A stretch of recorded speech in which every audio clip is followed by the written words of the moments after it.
Ça peut aller. Ouais. Alors, bonsoir à vous. Merci de vous présenter à nos téléspectateurs. Voilà, comme d'aucuns peuvent déjà le savoir, ici c'est Ségouin Joseph Adingban. Ségouin Joseph Adingban, oui, de la pépinière JSA. Je suis producteur de laurier en l'occurrence, mais je suis dans l'agroforesterie en général. Alors, Merci vous beaucoup, êtes un collègue. Merci, producteur mon cher collègue. agricole et avec vous aujourd'hui, on s'intéresse à la politique du gouvernement dans ce domaine depuis l'avènement du régime de la rupture à ce jour. Vous savez que le Bénin subit plusieurs réformes dans tous les secteurs d'activité depuis 2016 à ce jour. Dans le domaine agricole, il y a également eu des réformes qui ont impacté considérablement ce domaine. Parlez-nous-en. Voilà, et même si moi je n'ai pas encore bénéficié concrètement de l'effet positif de ces réformes-là, ce n'est pas le lieu de dire qu'il n'y a pas de réforme. Non. Nous apprenons, nous entendons, nous en entendons parler et sur la toile et des agriculteurs. C'est vrai, peut-être moi, mon domaine du laurier n'est pas encore touché, ou bien c'est peut-être la politique locale qui constitue peut-être un rideau ou une baie vitrée empêchant le son de cloche de l'autre côté de pouvoir atteindre moi mes oreilles.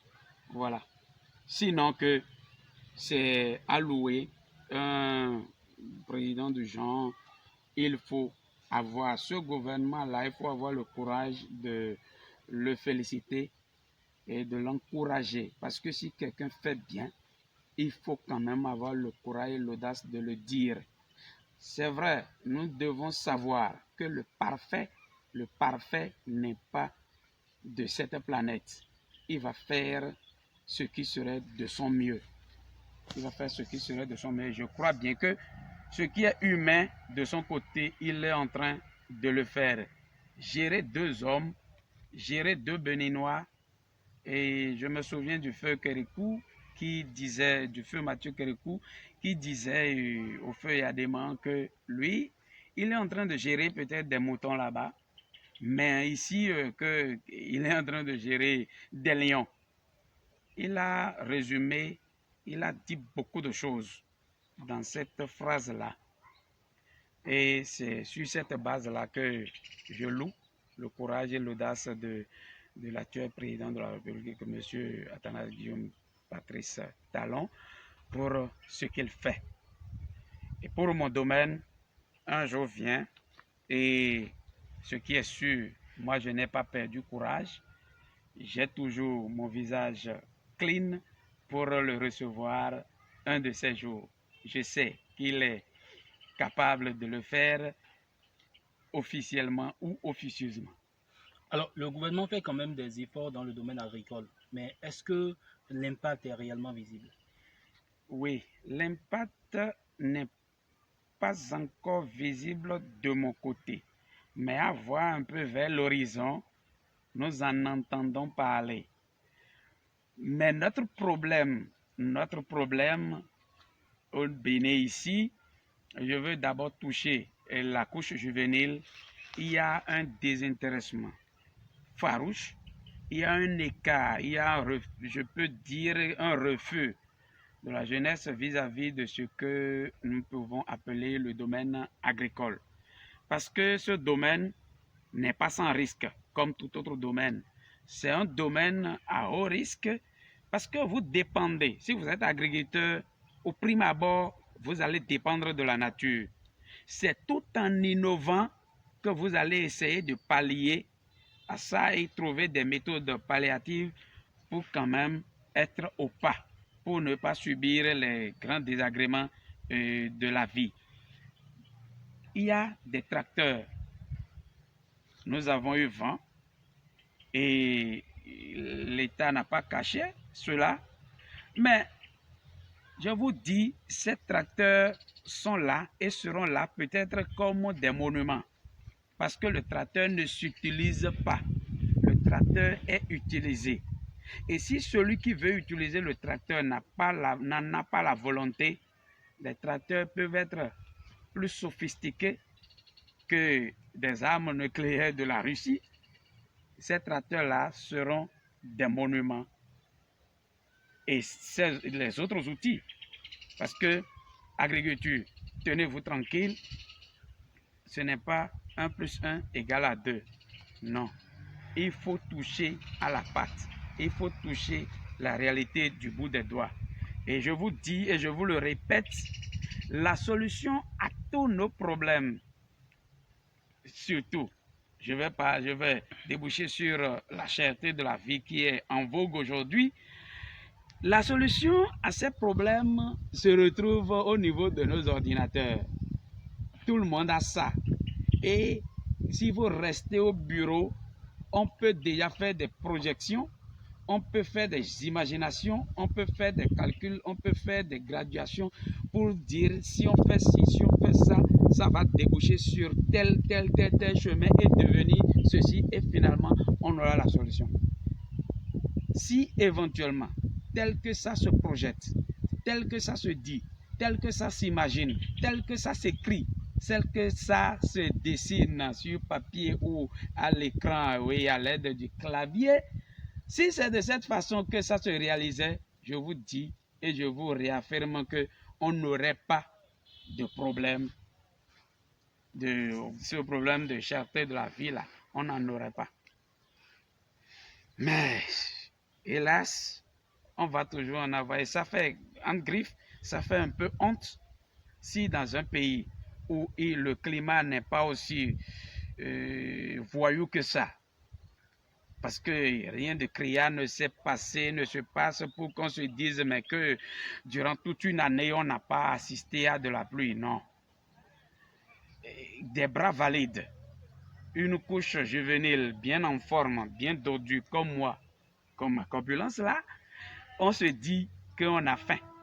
Et on se dit, surtout si on va parler de cherté de la vie, on pouvait dire que le cahier est cher, la moto est chère, et la voiture est chère, l'avion est cher, l'hélico est cher. On pouvait, ou bien des produits manufacturés, ou des trucs de bureau, des outils, des instruments de bureau sont chers. On peut comprendre. Mais oser dire, oser afficher à l'écran et crier aussi tout autour que la vie est chère, surtout les cultures vivrières, il faut qu'on s'accuse d'abord nous-mêmes. Nous devrons nous accuser nous-mêmes. Et on se demande, je prends le cas des enseignants d'alors. Des enseignants d'alors, il y avait des gens qui étaient à 15 000 francs le mois en leur temps.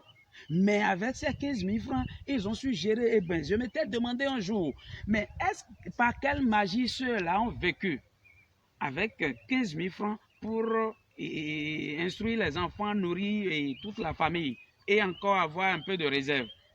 Mais le secret était que chaque enseignant avait son petit champ. Et ça donnait au moins du maïs ou bien du manioc ou bien des cultures vivrières ou des tubercules qui les nourrissaient ou qui leur permettaient de faire au moins 3 mois. Donc c'est après avoir consommé ces cultures-là, ces produits-là, issus de leurs mains, issus de leurs efforts, que ceux-là achètent juste quelques... Et regardez, au sud ici, par exemple, nous avons 2 saisons pluvieuses.